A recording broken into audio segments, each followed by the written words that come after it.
Hi there, I'm Lisa Doyle. I'm a PhD student at Trinity College Dublin and a researcher based at the Trinity Long Room Hub. In this presentation, I will attempt to answer the question put forth by this conference, what have the ancients ever done for us, by answering another question, that is, what have the Scholia ever done for us? This is a broad question for a big topic, one that has long been overlooked. I will answer it by drawing on examples from the corpus, which my doctoral research focuses on. And in doing so, I will argue for a reappraisal of the Scholia as a literary source. In my discussion of contemporary readings, I will mention the reception of Scholia by modern scholars, addressing misconceptions and the fact that a lot of criticism has been directed at the critics who wrote these scholarly notes. I will also look at how we as modern readers can read the Scholia, indicating what exactly we can do with this material. In light of the other fascinating topics being discussed at this conference, I felt it was important to highlight that the Scholia should be considered amongst them. This may be an unpopular opinion to some, but my hope is that by the end of this presentation, you will be inclined to agree with me. So Scholia are marginal or interlinear notes surrounding an authorial text on a manuscript. In recent years, there's been a real push from modern academics to study ancient scholarship, make it more accessible, and to study these ancient commentaries and scholarly works as texts in and of themselves. And I've indicated on the slide some of the relevant academic works.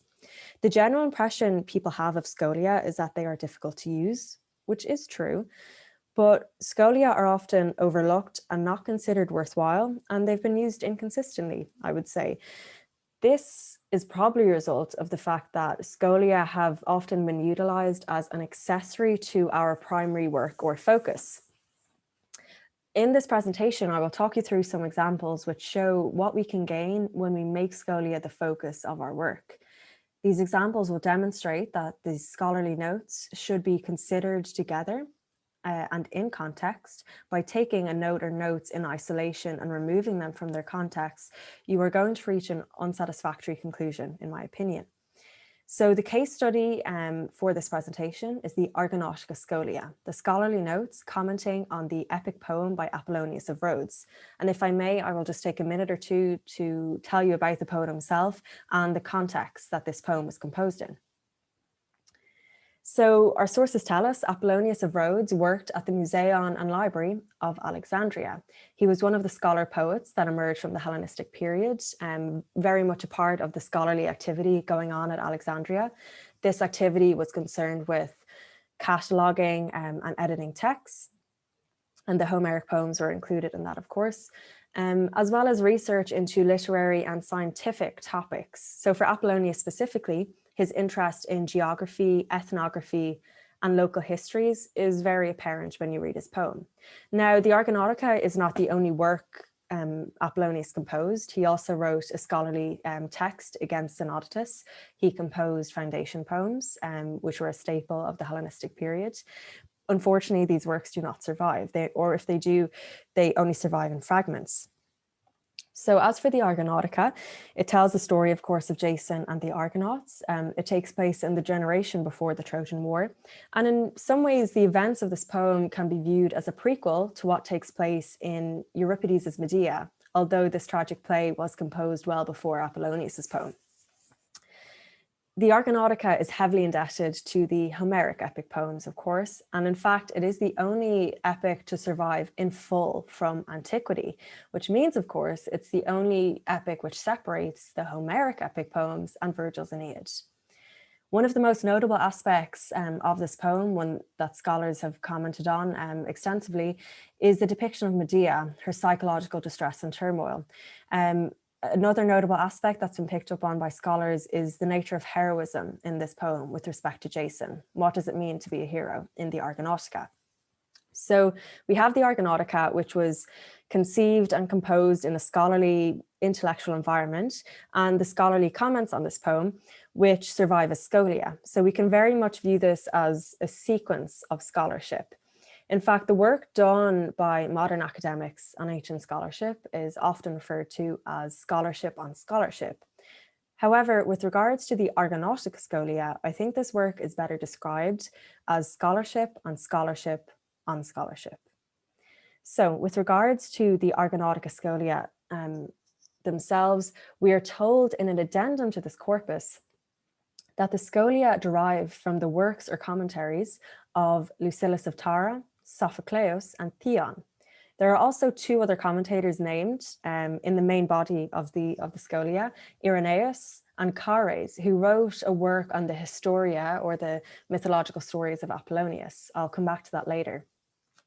Now, although I have just told you that there's been a recent focus and developments in modern academic work on ancient scholarship, unfortunately, the Argonautica-scholia remain understudied.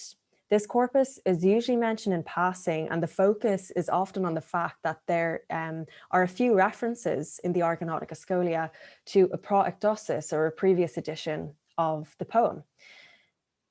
However, I'm hoping that by elucidating the characteristics of the Argonautica-scholia, I will not only demonstrate the value of this corpus, but also indicate the value of scholiographic corpora in general. I hope it will also become clear that the information that can be gleaned from scholia is beneficial to a number of groups. In this context, it can be beneficial to those who are reading the poem itself, those who are researching specific authors, be they minor fragmentary authors or bigger names, and to those who are working on ancient scholarship in general. So one of the most striking features of the Argonautica-scholia is the fact that the critics who contributed to this corpus often utilize literary critical terms or rhetorical terms in distinct ways or in a unique context. These terms often appear in pairs together, and many of them actually crop up in the notes which criticize the similes of this poem. So these notes on Apollonius's similes have actually been acknowledged by modern scholars as kind of one of the standout features of this corpus, but they have not been studied in detail. So I've included some examples for you here. And if we look at, for example, hugies and eromene, these terms are often and usually perhaps used in association with health. So it might seem slightly unusual here, but what the critic is trying to get at is that the simile or metaphor is sound and that all of the components work together quite well, also signaled by harmodios. What's interesting is that these specific pairings of these terms, they don't appear in any other Greek literary or scholarly texts, which very much distinguishes the criteria of the critics who contributed to this corpus.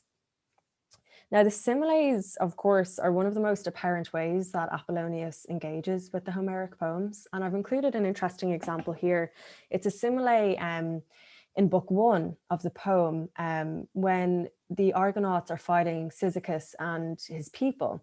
Now, in this note, the critic does not focus on the point of comparison of the simile.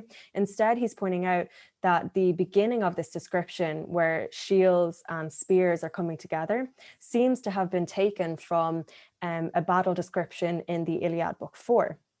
What's really significant is that this phrase, ta Homerikon paragraphe, and the paragraphe here, it's being used to indicate that Apollonius essentially imitated Homer, Homer being, the foundation of ancient Greek culture and literature. And what's especially interesting is that this phrase, again, doesn't crop up in any other scholiographic corpora or Greek scholarly texts.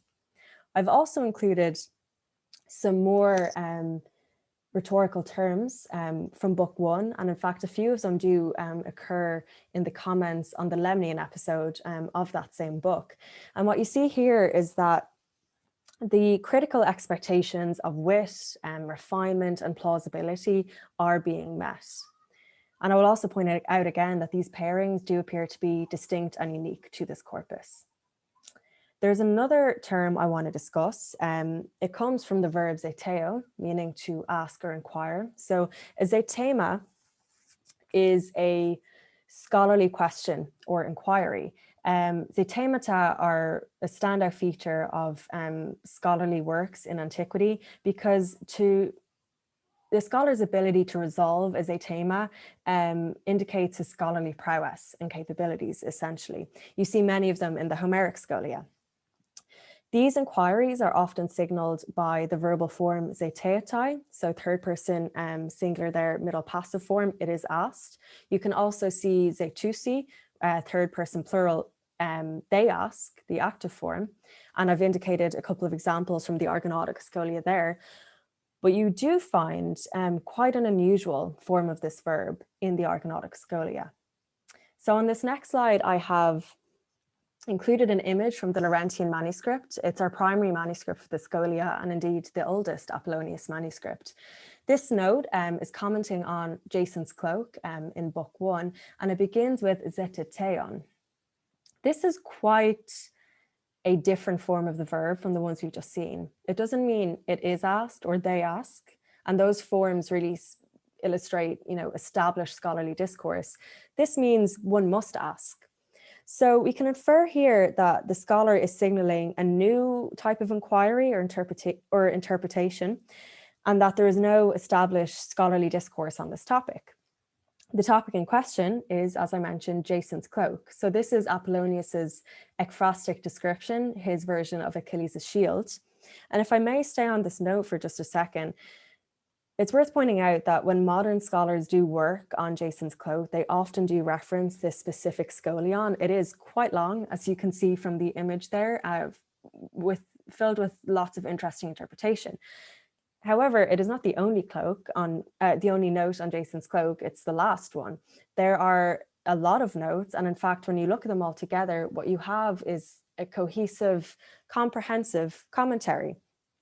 So I would say if you start with the note which comments on the very first scene of Jason's cloak, so the Cyclops forging the thunderbolt, that note initiates an underlying theme or a common thread which ties these notes together. That theme is of divine nature and divine power. So that first Cyclops note, and this one we have on the screen here, frames this commentary. And by considering these notes together, you build a clearer, fuller picture of the scholar's interpretation. And I'll finish this point by saying that the terms we have just discussed, especially in relation to the terms in the previous slide, I mentioned that they appear to be unique to this corpus.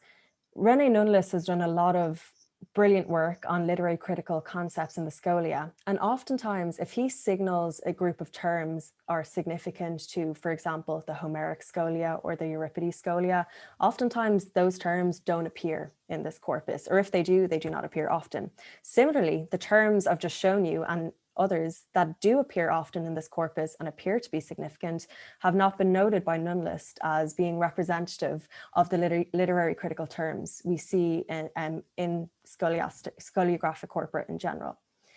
So next up, I want to talk to you about a couple of citations, interesting examples.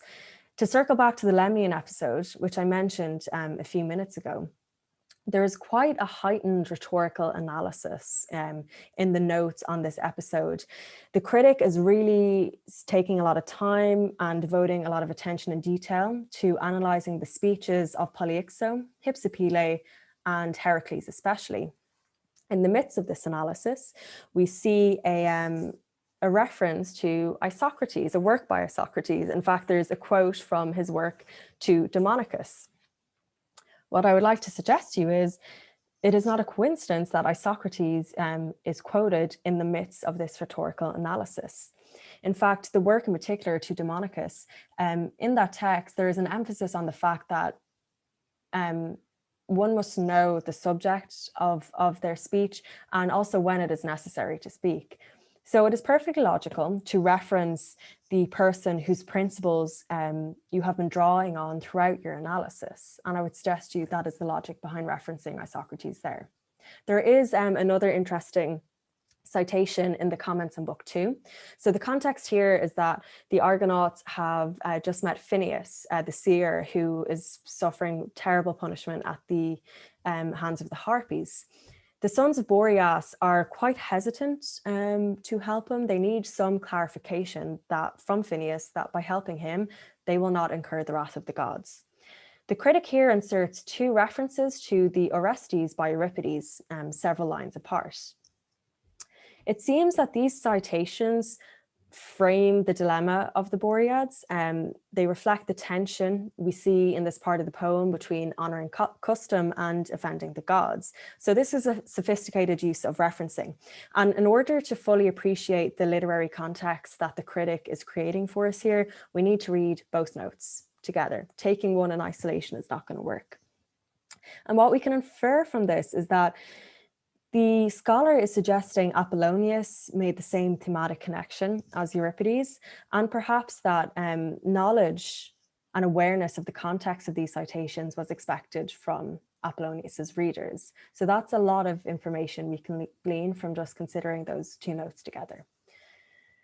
So references to other authors and citations is kind of what this corpus, the Argonautica-scholia, is known for, and often why it's sometimes overlooked or dismissed. These references are not just to major authors like Isocrates and Euripides. There are loads of citations to and references to mythographers, fragmentary authors such as Euphorion, Nymphus Philostephanus, Dionysius Scytobrachion, of course. So many of these fragmentary authors are roughly contemporaneous with Apollonius, which is interesting. And these references to other authors kind of speak to and indicate one of the most apparent and striking features of this corpus, and that is its structure. So it's often been acknowledged by, in relation to scholiographic corpora, there's a tendency that towards the end of the corpus, so whether it's the notes on the final book of a poem, these notes tend to peter out, they become less detailed and less focused. And this is not the case with the Argonautica-scholia. There are 4 books in the Argonautica. In the notes to book 3 of the poem, so the next to last book, these notes are much more sparse. Cumulatively, they make up the shortest commentary in the entire corpus of Argonautica-scholia. One explanation for this could be the fact that many of the notes in the Argonautica-scholia comment on and elucidate mythological material. In book 3 of the poem, the Argonauts are not traveling, they are stationary on Colchis, and it's in this book that the love theme with Medea develops. So for that reason, there is less motivation, perhaps on the part of the scholar, to be including lengthy notes citing lots of authors. The sheer amount of mythological material in the Argonautica-scholia could possibly be explained with reference to Chares, who I mentioned earlier. This is the commentator who was a contemporary of Apollonius, we believe, who wrote a work on the Historia of Apollonius, the Historiae. Cameron briefly discussed the Argonautica-scholia in his 2004 work, and he suggested that Chares's work was the sole influence for the works of Hyginus and Pseudo-Apollodorus. So this speaks to the idea that Chares's text survived in antiquity, and critics had that text or commentary available to them. It would suggest also that the critics who contributed to this corpus had the commentary available to them. The fact that nearly any and every opportunity to elucidate mythological content in this corpus is capitalized upon by the scholiast really speaks to this idea. So, although the references to other authors is one of the most recognized aspects of this corpus, there is a lot we can do with it, in fact. And this is, in this area, the work of Hugo Koning is very instructive. He has looked at the reception of Hesiod in antiquity, drawing a lot of examples in his book from scholiographic corpora, looking at how authors are aligned with one another, if one author is drawn on to elucidate the work and text of another author. And I've indicated here some of the questions we should be asking ourselves when we look at these citations. By considering them within their context and really analysing them in detail and establishing the nature of the citation, we are better able to grasp how these authors understood and engaged with one another in antiquity. And this, I believe, highlights the role of the scholia in the transmission of literature and scholarship. I would also say that Hardwick, in her work on reception studies, has said that studying reception within antiquity allows us to learn more about both the receiving party, which is what people usually focus on, and the ancient source. She says this enables us to retrieve aspects of the source which have been marginalized or forgotten. So if we think for a moment about the role of scholia in transmitting texts and information about the ancient world, and also the role of scholia within reception studies, I've included a quote by Yunli Tu here, who says that Hellenistic literary activity and culture is a language about reception. It's important to remember, therefore, that the Argonautica-scholia comment on a poem which was the product of that environment. Similarly, that the scholia are a valuable source for ancient scholarship in general, and that this corpus of scholia, especially its unique aspects, help us to build a clearer picture of ancient scholarly discourses.